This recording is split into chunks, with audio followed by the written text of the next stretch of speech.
Today we have Tanque Verde High School. And I'll let whomever was going to do the introductions. I'm Haley. Hi, Haley. Hi. I'm Tanner. Hi, I'm Lily. Lily, hi, Lily. My name's Emmy. Emmy, that's Yeah. nice. Thanks. So, what was your favorite book growing up? Ooh, I had a bunch. I really loved the Little House on the Prairie books by Librarians and Wilder. And I literally read them so many times that the covers fell off. So I think I'm on my third set of those now. I've always loved those books. Those are probably my favorite. I was also big into Chronicles of Narnia and Pilgrim's Progress, because that's what my dad used to read to us when we were little. But yeah, Little House on the Prairie would probably be my number one. All right. So as a teen, did you know what you wanted to be like when you grew up? Like, was it always being an author or? No, I was going to be a teacher. That was my goal. Again, reading books like Laura Ingalls Wilder, and then later Anne of Green Gables and stuff. I just sort of fell in love with the idea of these characters that I loved that were teachers. So that was my plan.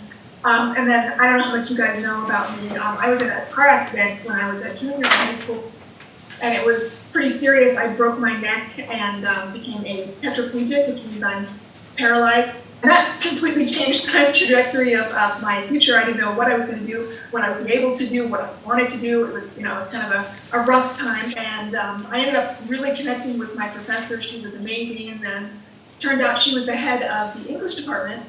So I literally took every single class that she taught at the school, and some of them happened to be creative writing classes. And that's when I started writing, and she was very encouraging.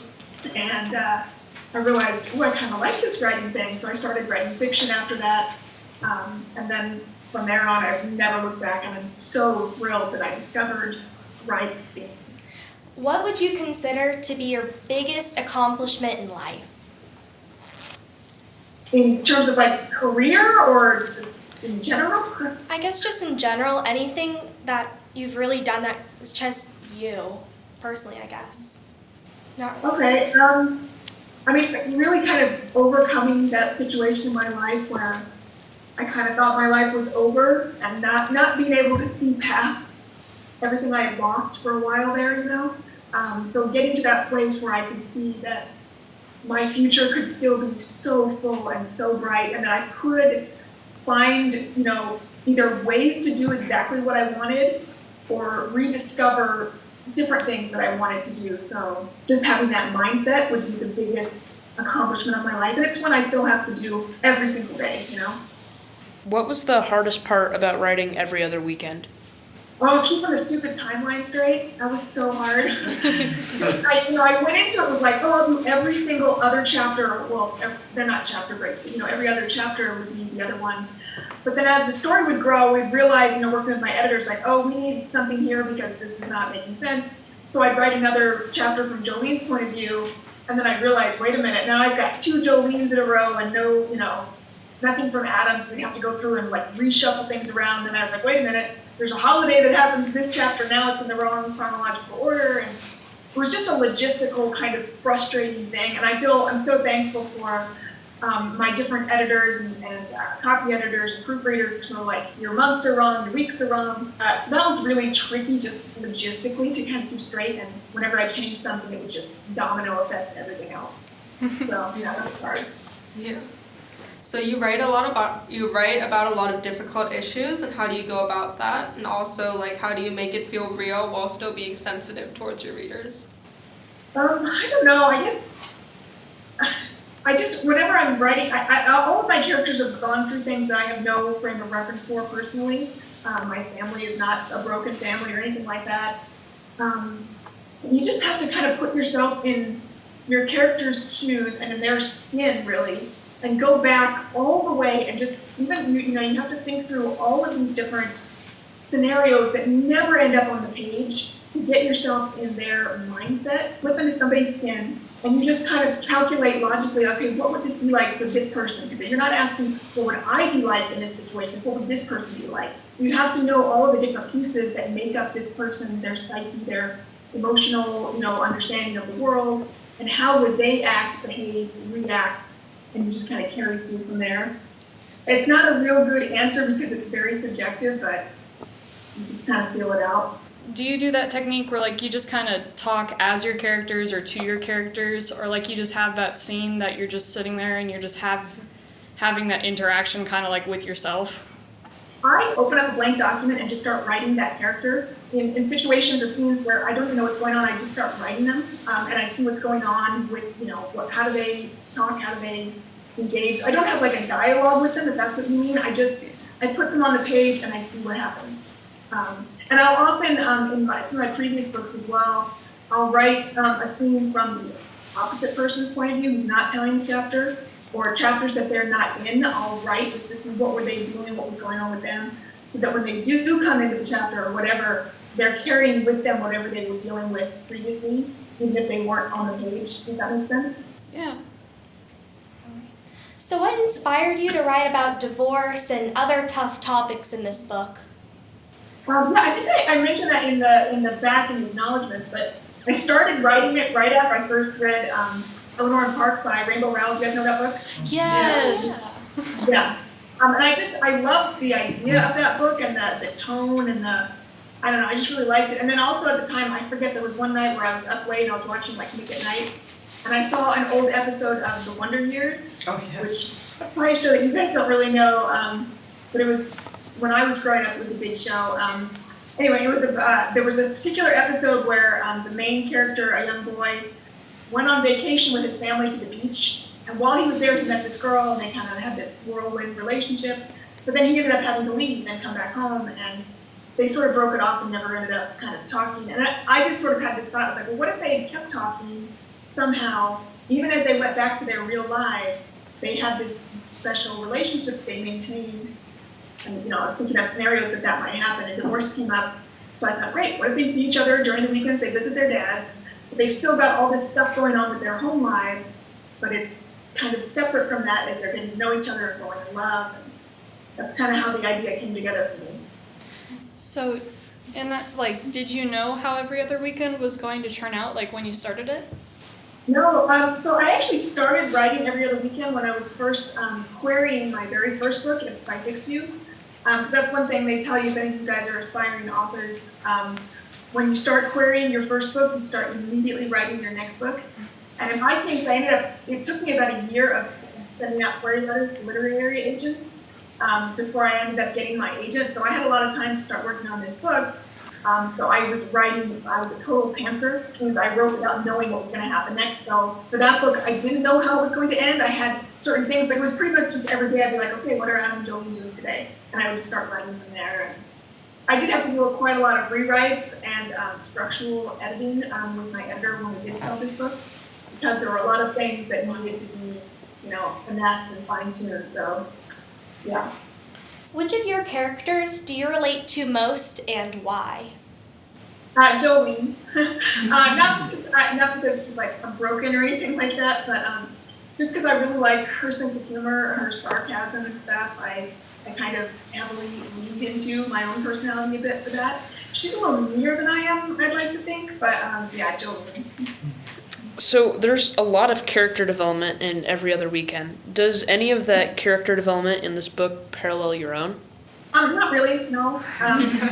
Just the different situations that they're both dealing with are completely alien to my life. I've never lost a sibling, and like I said, I don't come from a broken family. There's no divorce or anything like that. The closest thing is that Adam's house is actually a house that I used to. In fact, you guys, if you can see that picture over my shoulder, that's Adam's house. It was in Tanque Verde, Pennsylvania, and that was our house. I don't know if you can kind of see the red barn in the background. I think I have a picture of it on my Pinterest board, but yeah, that was my house that I lived in for a little while in Pennsylvania. I gave that to Adam. But no, for character development, not really. I would say it's not anything that I personally drew from. Are any other parts of your own life and personality reflected in any of your books? Yeah, a little bit. And that book is named Claire, and she's a straight up of my mom and my one of my younger sisters. So and I told them this now, but they didn't know initially.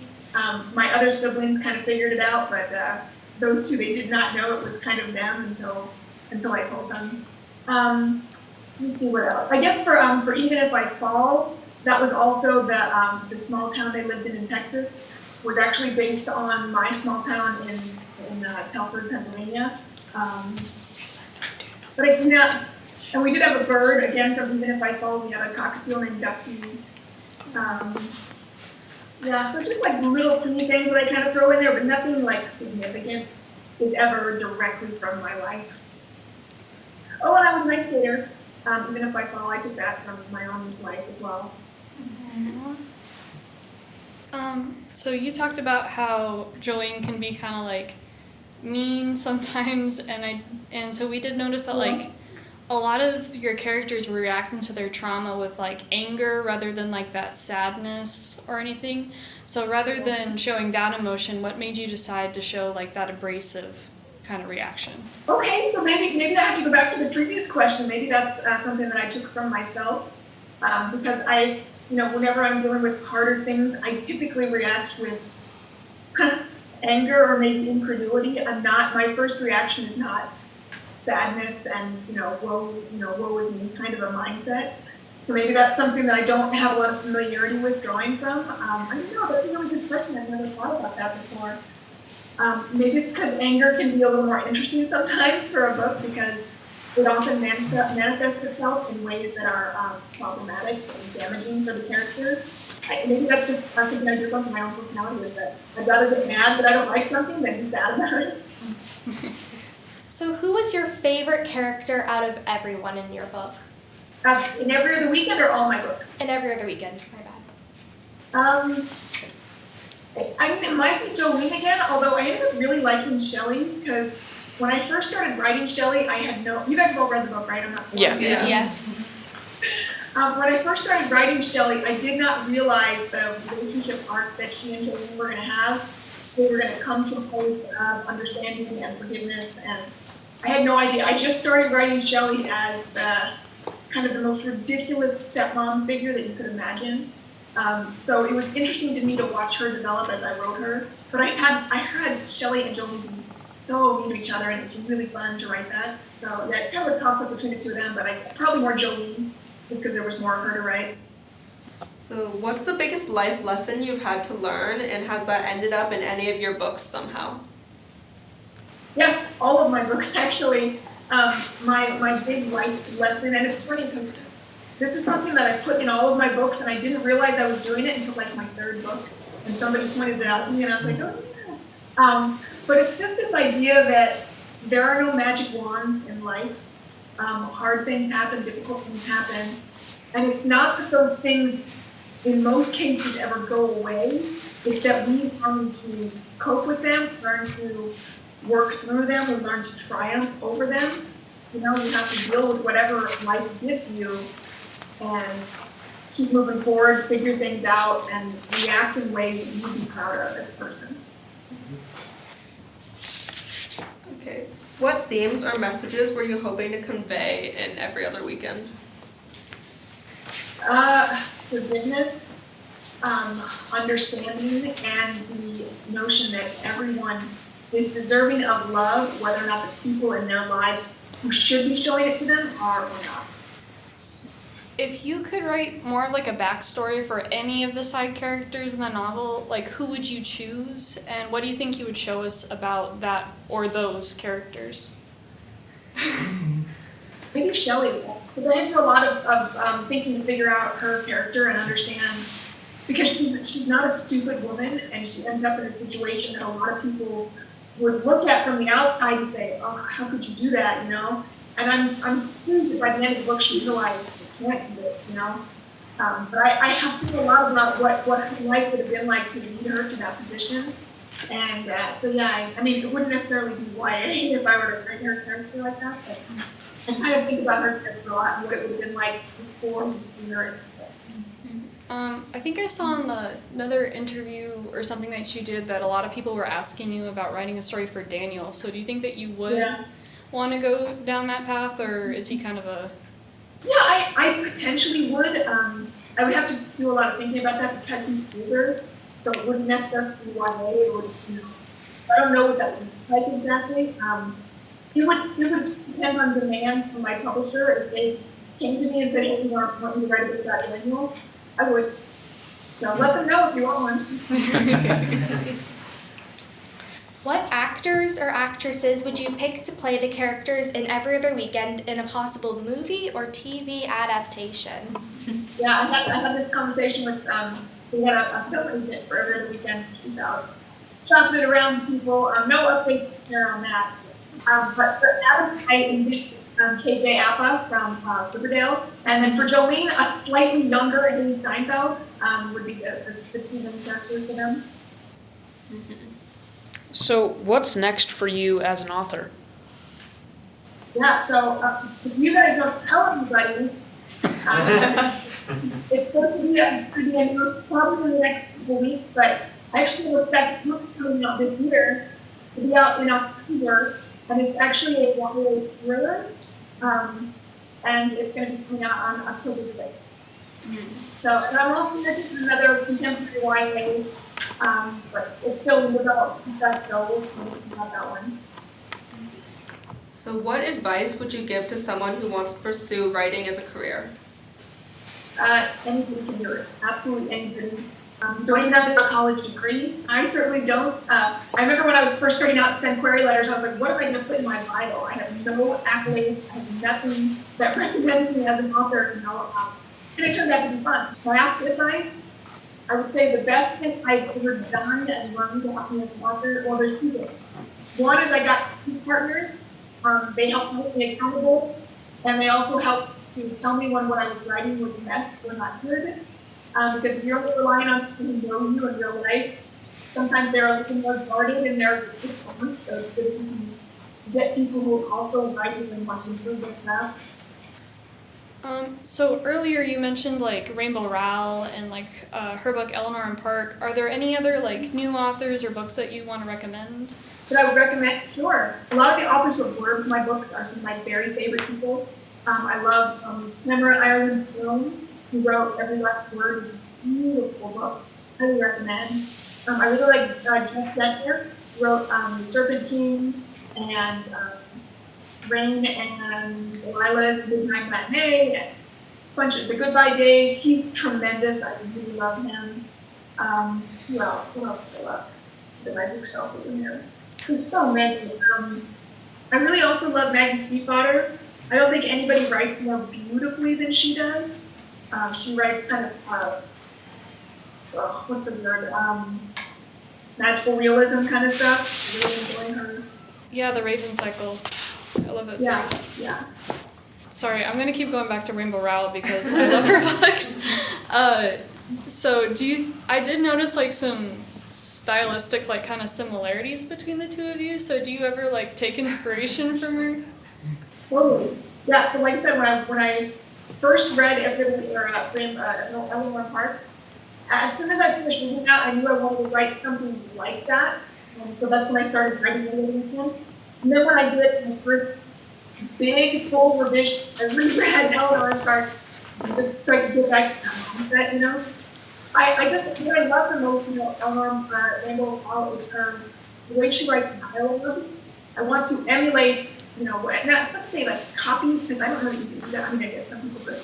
I don't do that, but if I'm writing something, I will try to read other books that are stylistically similar, so I can see what did they do that I like and what did they do that I don't like, and then kind of, you know, figure out my own way going forward with that. Well, I kind of follow my books with my contemporaries. All have a very similar tone, but I just developed my own voice as I write.